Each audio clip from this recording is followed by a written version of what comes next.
দিব, কিন্তু বদলে তুমি আমাকে কি করো, কথা বলে দাও মুখ থেকে যে আমি নিজের আশীর্বাদ তোমার হাতে বিক্রি করে দিচ্ছি। সুযোগের ফায়দা কিরকম, ছোট ভাইটা লোকরা থাকেন, এই ছোট ভাই বেশি এরকম, সে নিজের দাদাকে বলছে যে নিজের বড় জাত্র পুত্রর যে আশীর্বাদটা রয়েছে দাদা, সেটা তুমি বিক্রি করে দাও আর আমার খাবারটা আমি তোমাকে কি করব, দিয়ে দিব। তো ছোট বড় ভাই দেখছে যে কি আমি যখন মরে যাচ্ছি আমাকে তো খাবার দরকার রয়েছে, আমি সে আশীর্বাদকে রেখে কি করব, ঠিক আছে যাও আমার আশীর্বাদ আমি তোমাকে কি করছি, দিয়ে দিচ্ছি।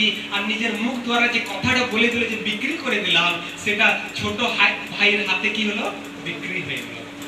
দেখুন আগে কি হলো, পাটা ধরেছিল, এখন বড় ভাই কি করছে, আশীর্বাদটা চুরি করে নিয়েছে।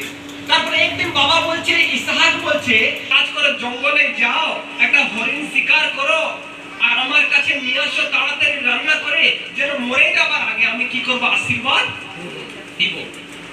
আর সেই আশীর্বাদটা তোমার জীবনে লাগবে, যে রকম আমি কথাগুলি বলবো সেটা তোমার জীবনে হবে, গ্যারান্টি হবে।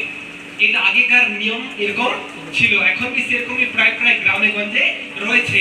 তো বড় দাদা কি করেছে, জঙ্গল গেছে শিকার করতে, আর এই কথাটা মা শুনে নিল। মাটা ছোট ছেলেকে খুব ভালোবাসতো, তো মা বলছে দেখো বাবাটা এখন পুরো মন থেকে তোমার দাদাকে সব আশীর্বাদ দিবে, যে আশীর্বাদ তোমার বড় দাদাকে দেওয়া হবে সেটা ওর জীবনে থেকে যাবে। আমি চাই না যে তোমার বড় দাদা সেই আশীর্বাদ নিয়ে যাবে, আমি চাই জাকুব তোমার জীবনে যেন সেই আশীর্বাদটা চলে আসে। তো মা আমি কি করব, তো মা বলছে যে দেখো তোমার দাদার যে শরীরে কি রয়েছে, রোম রোম রয়েছে, মানে পুরো চুল রয়েছে, আমি এক কাজ করবো, একটা ছাগল বাচ্চাকে আমি মেরে দিব, ওর যে চামড়াটা রয়েছে তোমার হাতে কি করব, ফোল্ড করে দিব, তুমি তোমার বাবার কাছে যাবে আর বলবে যে আমি এসাও রয়েছি।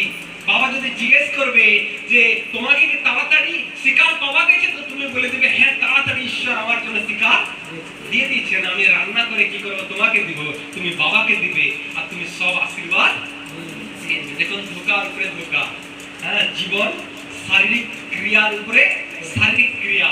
সংসারে এরকম বহুত লোক আছেন যারা ধোকা দিতে যাচ্ছেন দিতে যাচ্ছেন দিতে যাচ্ছেন, আর জাকুব সেরকম ব্যক্তি রয়েছে।